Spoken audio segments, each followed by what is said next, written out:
आचार्य महोदय बता रहे हैं कि संसार में जो प्राणी स्वयं की बुद्धि से रहित है, स्वयं के अंदर ऐसी भावना नहीं है, तो फिर बाहर के निमित्त क्या करेंगे। बाहर के निमित्त तभी समर्थ होते हैं जब हम उस प्रकार का कार्य करने के लिए समर्थ तत्पर हों और हमारी भी वैसा कार्य करने की सामर्थ्य हो। यदि हमारी सामर्थ्य नहीं है तो निमित्त व्यर्थ हैं। उपादान की शक्ति यदि परिपूरित है तो बाह्य निमित्त कार्य करके उस उपादान में कार्य कर सकते हैं। यदि उपादान में वह शक्ति नहीं है, वह त्रैकालिक उपादान है, तात्कालिक शक्ति उसमें नहीं है, तो वह निमित्त के माध्यम से कार्य करने में समर्थ नहीं होगा। महानुभाव, यहाँ पर आचार्य महोदय क्या कहना चाह रहे हैं उनके शब्दों को पहले देख लें, फिर आगे उसकी व्याख्या देखेंगे। नाज्यो विज्ञतम आयाते, नाज्यो विज्ञतम आयाते, विज्ञो नाज्यत्म इक्षति, विज्ञो नाज्यत्म इक्षति, निमित्त मात्र मन्यस्तु, निमित्त मात्र मन्यस्तु, गति धर्मास्ति कायवत, गति धर्मास्ति कायवत। संस्कार वशात जिया को हम ज्ञा बोलने लगे हैं।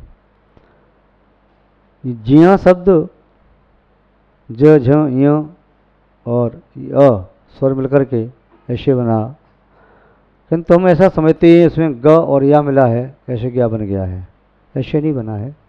तो किंतु बचपन से संस्कार ऐसे पड़ गए हैं, ज्ञा बोले ज्ञान चंद, तो ऐसा लगता है जैसे आधा गा और या पूरा बोल रहा हो।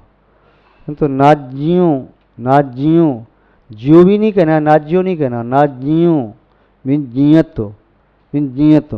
यहाँ है तो वह अनुनासिक है, तो यहाँ पर नाक पर जोर पड़ना चाहिए। यदि नाग्यो कहेंगे तो नाक पर जोर कहीं आता ही नहीं। तो नाज्यो विज्ञियत मायाति, विज्ञो नाज्ञियत वृक्षति। यहाँ कह रहे हैं जो अज्ञ न नहीं है, अर्थात जो प्राणी अज्ञानी नहीं है वह ज्ञान पने को प्राप्त कर सकता है। ज्ञान उसी को प्राप्त होता है जिसमें अज्ञान नहीं हो, क्योंकि अंदर में कुछ तो ज्ञान होना चाहिए, तभी बाहर का ज्ञान प्राप्त किया जा सकता है, नहीं तो नहीं प्राप्त किया जा सकता। उसके माध्यम से ही उसकी वृद्धि की जा सकती है, किंतु जीरो है तो फिर वहाँ वृद्धि संभव नहीं है। थोड़ा है तो उसे बढ़ाया जा सकता है, नहीं है तो नहीं किया जा सकता। हमारी आत्मा का लक्षण ज्ञान और दर्शन है, तो ज्ञान को हम बढ़ा सकते हैं ज्ञानावणी कर्म के क्षेत्रों को बढ़ाते बढ़ाते। किंतु जिस पुद्गल में ज्ञान नहीं है उस पुद्गल में ज्ञान को पैदा नहीं किया जा सकता। नीतिकार का श्लोक, यस्य नास्ति स्वयं प्रज्ञ शास्त्रम तस्य करोति किम लोचनाभ्याम भीनश दर्पणा किम करशति।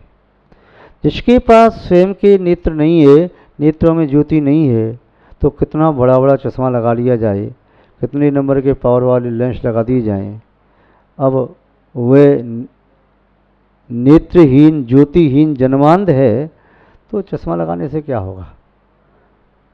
रूप दिखाने के लिए उसके सामने बहुत बड़ा दर्पण रख दिया जाए, उससे क्या होगा।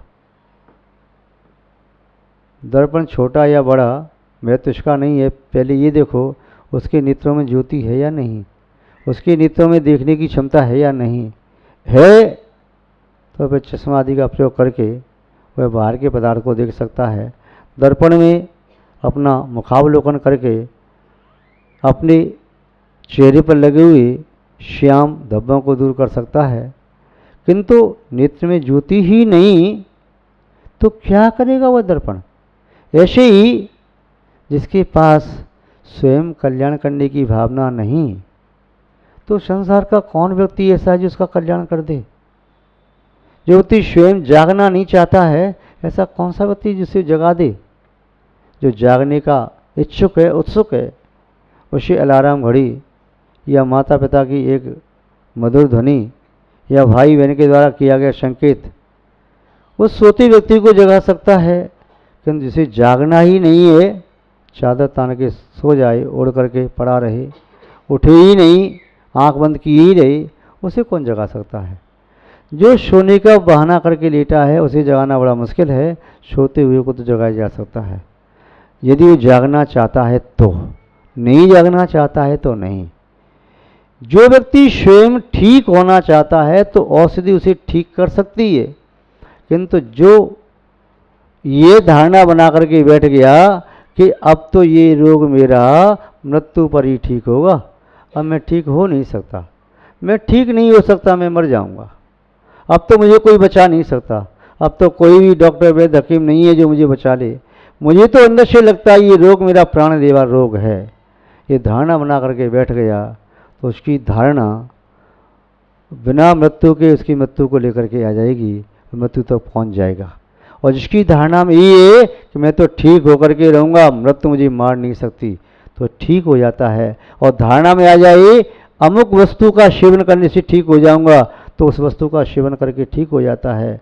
अपने यहाँ पर समुद्रघात की बात कही, वेदना समुद्रघात, शरीर में वेदना हो रही हो, उस वेदना की शांति के लिए जिस वस्तु की आवश्यकता है, आत्मा जिस वस्तु को चाहती है, जिस व्यक्ति को चाहती है, और वेदना समुद्रघात में आत्मा के प्रदेश वहाँ तक स्पर्श करके आती हैं, फिर लौट के आती हैं, वेदना शांत हो जाती है।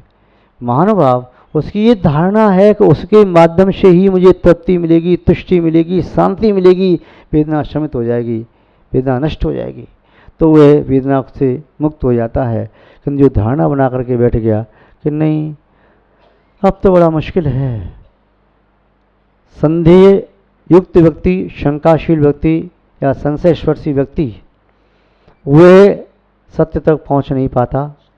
जब मार्ग पर चलते हुए मंजिल संदिग्ध होती है तो उसके लिए जीवन में मंजिल संदिग्ध ही होती है, वह मंजिल को प्राप्त कर नहीं पाता।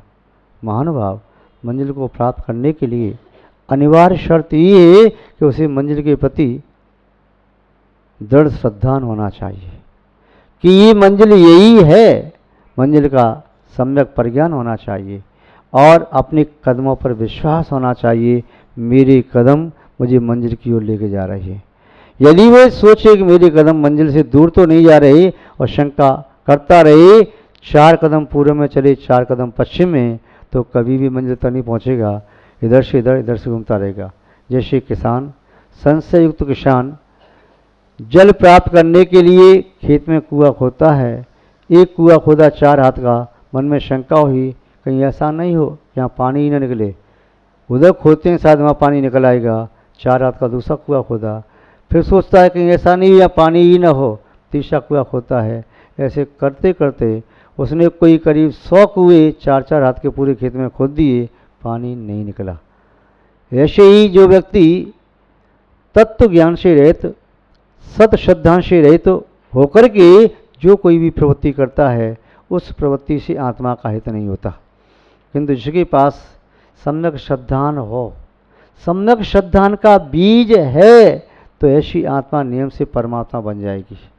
सम्यक श्रद्धान का बीज सम्यक ज्ञान के संवर्धन होते हुए, सम्यक ज्ञान के जल से वह बीज फूल जाता है, फूलता जाता है, फूलता जाता है, फूलते फूलते वह वैराग्य युग होता है, अर्थात अंकुर पैदा होता है उस बीज में से, और फिर वह अंकुर पौधा बनता है, पौधे से वृक्ष बनता है।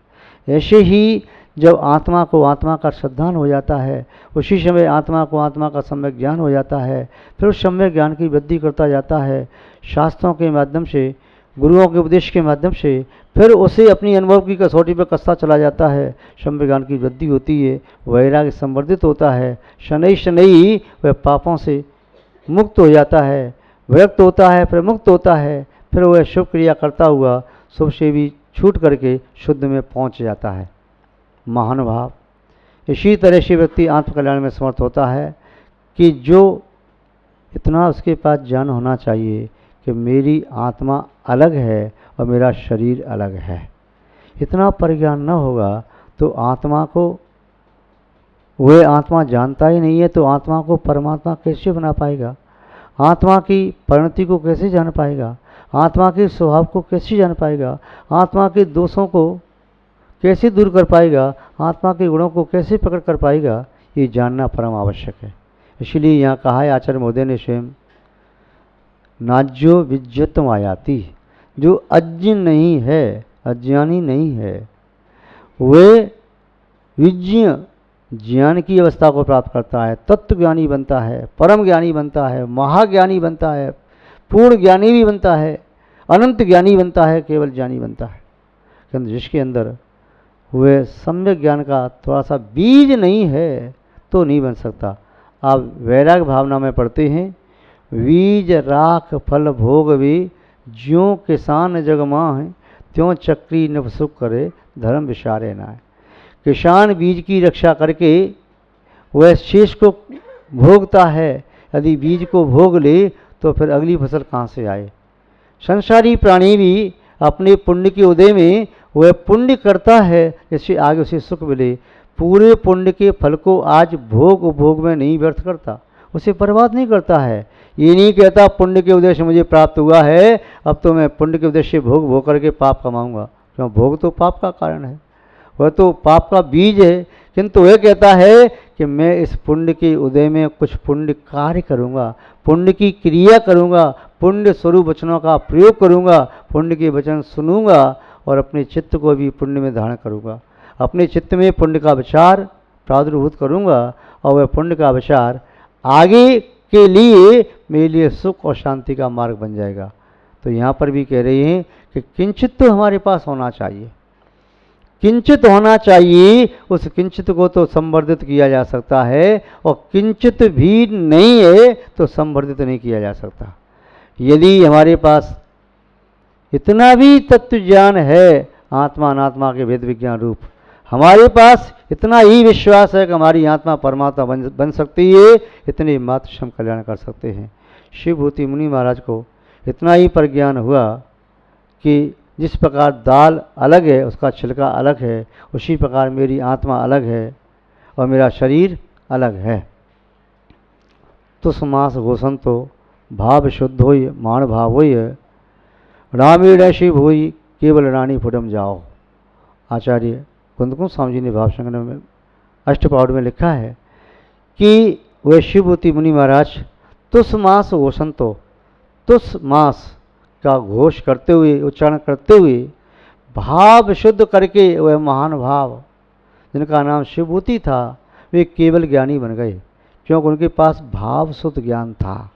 भाव शुद्ध ज्ञान बीज बनता है, द्रव्य शुद्ध बीज नहीं बनता यदि भाव शुद्ध से रहते तो। किसी के पास बहुत सारा द्रव्य शुद्ध हो और भाव उसमें न हो, उस शुद्ध की भाव भाषा नहीं होती हो, तो केवल ज्ञान का बीज न बन पाएगा। और भाव भाषा हो रही है, द्रव्य शुद्ध अल्प भी हो, तो वे अवधि ज्ञान, मन प्रज्ञान, केवल ज्ञान का वह कारण बनता है, बीज बनता है, निमित्त बनता है। तो यहाँ पर आचार्य महोदय ने जो बात कही वह बात समझ में आ रही होगी कि नाज्यों विज्ञतम आयाति, जो अज्ञानी नहीं है वह तो ज्ञानी हो सकता है। विज्ञो न अज्ञत मृक्षति, जो विज्ञ हैं वे अज्ञत मृक्षति न, वे अज्ञानी होने की इच्छा नहीं करता, वह नहीं चाहता कि मैं मूर्ख बनूं, वे उस अज्ञान दशा को प्राप्त नहीं करता, क्योंकि एक बार एक बीज प्राप्त हो गया तो ये नष्ट नहीं होता। ये निधि ऐसी है, नष्ट नहीं होती, मूलतः है तुम्हारे पास तो बढ़ाई जा सकती है, घटाई जा सकती है, किंतु पूर्णतः नष्ट नहीं की जा सकती। पूर्णतः प्रकट तो की जा सकती है किंतु पूर्णतः नष्ट नहीं हो सकती। ज्ञान आदि संपत्ति निधि हमारी स्वाभाविक संपत्ति है, लक्षण गुण धर्म रूप संपत्ति है। निमित्त मात्र मन्यस्तु गति धर्मास कायवत। अब ये कह रही हैं कि हम अपनी आत्मा में यदि ज्ञान को प्रकट करना चाहें तो कर सकते हैं। उसके लिए गुरु को, शास्त्रों को, गुरु भाइयों को निमित्त बनाया जा सकता है। निमित्त मात्र मन्यस्तु, अन्य शब्द तो हमारे निमित्त मात्र हैं। गति धर्मास्त्र कायवत, जैसे धर्मासी काय चलते हुए जीव और पुद्गलों को चलाने में सहकारी होता है। यदि जीव और पुद्गल गमन करना न चाहें तो धर्म द्रव्य जबरदस्ती खींच करके न ले जाएगा। अधर्म द्रव्य ठहरते हुए जीव और अजीव द्रव्य को ठहराने में सहकारी होता है। यदि जीव और पुद्गल ठहरना न चाहें तो अधर्म दबे जबरदस्ती हाथ पकड़ के न रोकेगा। ऐसे ही हमारे लिए यहाँ बताया कि पर जो दिखाई दे रहे हैं निमित्त वे उदासीन निमित्त होते हैं। हमारा स्वयं का परिणाम, ये हमारा स्वयं का परिणाम उस अवस्था को प्राप्त करने के लिए हमारी तीव्र इच्छा, तीव्र भावना, तीव्र अभिलाषा, वो हमारा एक प्रेरक निमित्त हो सकता है, हमारा भाव, किंतु बाह्य निमित्त वह प्रेरक नहीं, उदासीन होते हैं। हम अपने प्रेरक निमित्त को जागृत करें, हमारी यात्रा का भाव जो हमारा प्रेरक निमित्त उसे जागृत करें। प्रेरक निमित्त जब तक नहीं होगा, उदासीन निमित्त कितने भी बने रहें वह काम न करेंगे। जैसे जब तक विद्यार्थी स्वयं पढ़ना नहीं चाहता है तो चाहे लाइट भी आ रही हो, पुस्तक भी रखी हो, पढ़ाने वाला अध्यापक भी हो और पढ़ने के लिए चश्मा भी रखा है, लिखने के लिए कॉपी पेन भी रखी हैं, किंतु वह स्वयं लिखना पढ़ना न चाहे तो वे निमित्त उसे पढ़ा लिखा नहीं सकते। और यदि वह पढ़ना चाहता है तो उन सब की सहायता से पढ़ सकता है। इसी तरह किसी भी कार्य में लगाया जा सकता है। जब तुम भोजन करना चाहते हो तो भोजन ग्रहण कर सकते हो, नहीं करना चाहो तो थाली भोजन की उठ करके मुख में नहीं जाएगी, वह भोजन वहीं रखा हुआ है, हमें स्वयं ग्रहण करना पड़ता है। ऐसे ही हमें अपने परिणाम को प्रेरक निमित्त बना करके ही हम किसी उपलब्धि को प्राप्त कर सकते हैं। ये आचार्य महोदय का भाव है। संक्षेप में हमने उसे देखा, विस्तार से पुनः कभी चर्चा करेंगे। आज बस इतना ही। जय बोलिए श्री शांतनाथ भगवान की, परम पूज्य आचार्य गुरुदेव श्री विद्यानंद जी महाराज की, अहिंसामय विश्व धर्म की। जैनम जयतु शासनम विश्व कल्याण कारकम।